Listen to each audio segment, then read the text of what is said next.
Hello, my name is Blake Langenbach, and I studied abroad in Cape Town, South Africa, second semester of my junior year, and it became the most transforming experience of my life.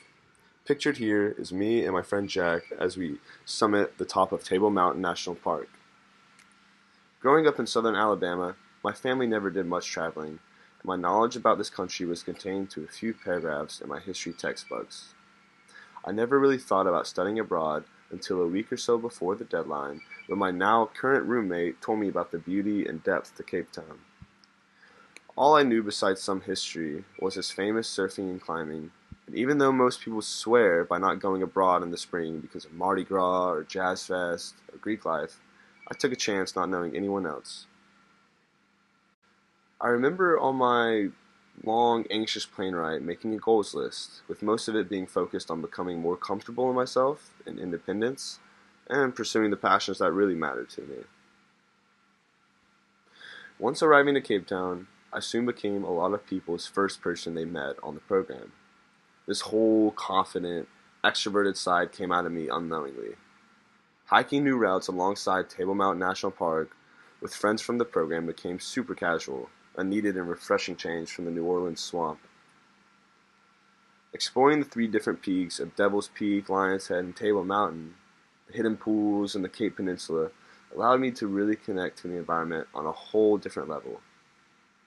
Cape Town was currently experiencing the world's worst modern drought for a city, with complete water outage a total possibility. With that, the hikes were and days were dry, and sometimes wildfires would be strung alongside the mountain. Water restrictions were imposed and heavily affected those already struggling, but it was humbling environmentally to experience such a disaster. With this, I've recently decided to become a Master's of Public Health candidate in the Global Environmental Health Sciences program at Tulane.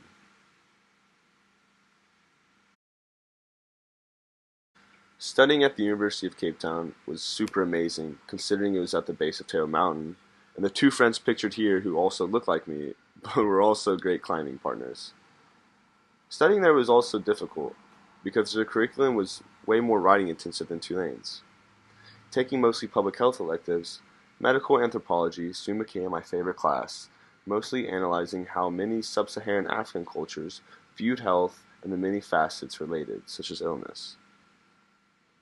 It was interesting with the in this class, but also with student health, as the university has had recent protests in the past, as they are currently in the process of decolonization, meaning they're altering their whole curriculums with inclusivity and equity change, reverting back from the apartheid.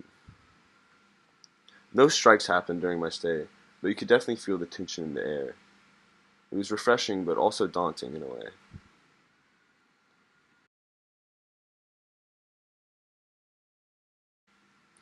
Another way I really connected with the environment and locals was joining the University of Cape Town's Mountain and Ski Club in order to foster my passion for this rock climbing. Having a rental car in South Africa made it extremely easy to go to the rock climbing gyms and schedule outdoor climbing trips with the local South Africans. My first time outdoor climbing was in this beautiful national park called Rocklands, which is considered to be world-class bouldering. It was this rolling, craggy landscape of beautiful limestone boulders all across the horizon, with huge African skies. It was amazing, and I was able to meet so many friends and learn so much about the sport. Throughout my stay in the semester, I ended up climbing in several different quarries throughout the city and bouldering all around parks in the Cape. Skating also became a big part of my journey abroad. Going to the skate parks was an easy way to meet new friends and learn about the sport. In fact, my first local friend group was from the Nantes skate park, and they quickly showed me the ins and outs of Cape Town. Them all being from different wealths and areas throughout the city, I felt like I got to experience all the various types of socio-economic statuses, and I connect with them on that level.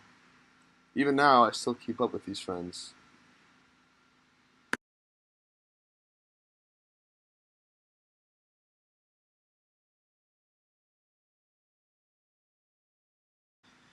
Cape Town also had me do things I never thought would be possible.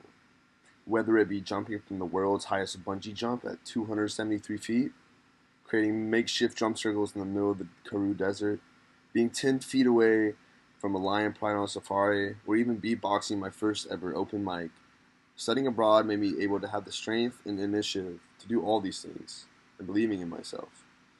Ultimately, I became more confident in myself and have prioritized my strengths.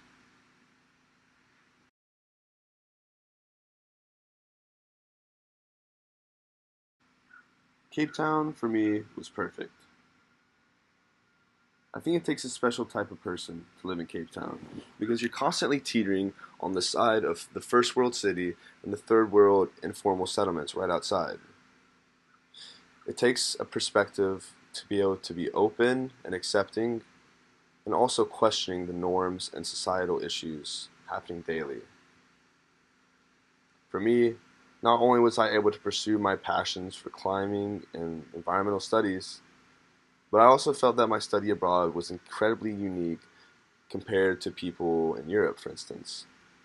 For them, I feel like they're always traveling, but for me, with a rental car the whole time, I was able to really connect with the locals and make the initiative to do so, planning routes alongside the city.